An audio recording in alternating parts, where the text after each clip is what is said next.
We decided we wanted to live in a village where we could walk to what's happening.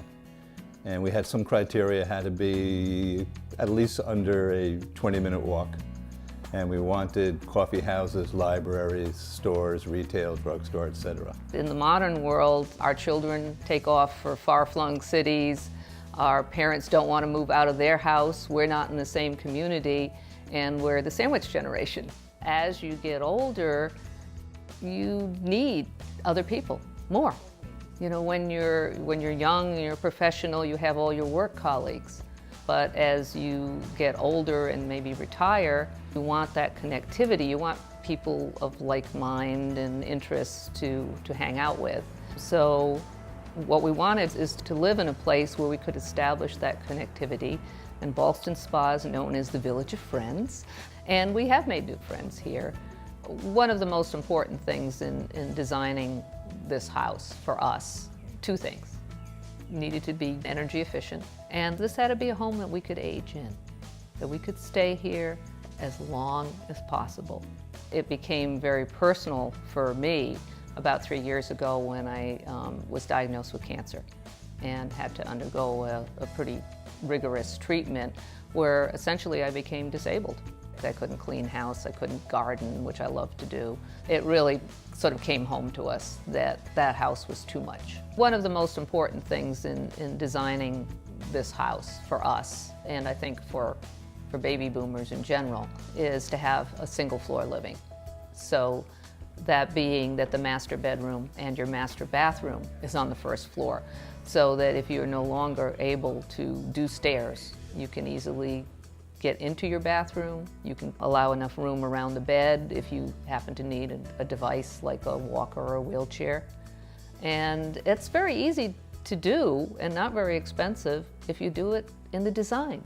The key feature of the bathroom is the walk-in, roll-in shower toilet room. It's a room in itself that holds both the toilet and the shower. And we had it designed so that the floor slopes down. There is zero threshold from the bedroom to the bathroom to the shower. The kitchen was designed for easy accessibility, both for the fact that we both are in the kitchen and we don't like elbowing each other when we're working in the kitchen, so we left a lot of room around the island. And for the future, you could get a wheelchair in here around very easily. As you get older, one of the problems that many people have is arthritis in their hands. You know, they have problems grabbing and pulling, and they don't have the strength anymore. So what we did is we had hardware that you push the drawer and it bounces open, and you push it and it closes. And the cabinet doors work the same. The other feature was we put a lot of drawers in. Drawers are much easier to access than a regular cabinet. The sink has a lever handle. It's easier to grab something than to turn. All throughout the house, wherever there's hardware, we have a lever instead of a knob. Almost all the lights in this house are LED, and we did that for energy efficiency. But LED lights are actually better for older eyes. You see better with LED lights than you do with incandescent bulbs. And we did do the electrical system in the house with rocker switches and dimmers. We also have occupancy sensors in closets, in bathrooms, in back halls. If you walk into the laundry room and there's a swinging door with an armload of laundry, the light comes on. You walk into the pantry, the light comes on, you leave, it goes off. So we put a lot of automation into the home. It's all on the sort of wireless Z-Wave system. I can actually control most of the lights in this house from an iPhone, as well as controlling the door locks, which are keypad door locks, no losing keys anymore, which is very nice.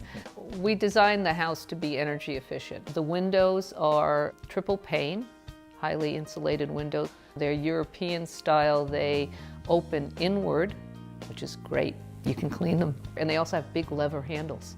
They're very easy to open and close. The house was designed to be as low maintenance as possible. So when we were deciding what to put on the exterior of the house, we did not want to put wood.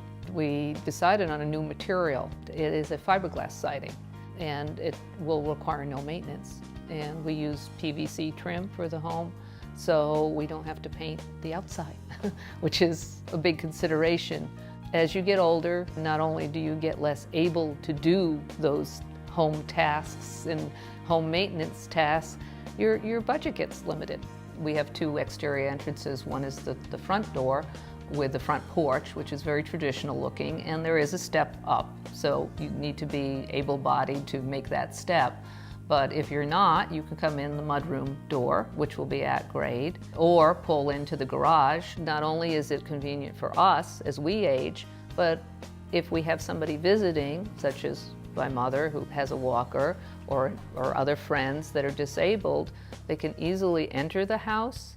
They can access a bathroom, even if they have a wheelchair. The house is partially two-story. We do have stairs that go up. The stairs have the double handrails, which makes it very easy to go up the stairs. And the other feature we put in was stair lights, which are little LED lights that show the steps and increase the safety. We do have offices upstairs here, but when we no longer need offices, those rooms upstairs could not only be guest space, but could potentially be a place for a caregiver to live. Or if one of us, which is likely, passes before the other, the upstairs, because it has a full bathroom and is actually plumbed, you could put a small kitchenette up there, could be a separate living area for a housemate, and that would help with the expenses. many things in this house are not really special. It's all about planning. When we were designing this house, we wanted basically what we had in our former house. Liz likes to garden, so we have gardens. I wanted my own workshop. I still have that. It's just about thinking what you want and how much space you need. We don't want to have to be driven out of the house by the house. People want to stay in their home. And the problem is that the way many houses are designed, with a second floor bedroom, second floor bathroom, if you can't do stairs anymore, you're going to either have to turn a dining room into a bedroom, which is not desirable, and it's my belief that your house should allow you to age in place.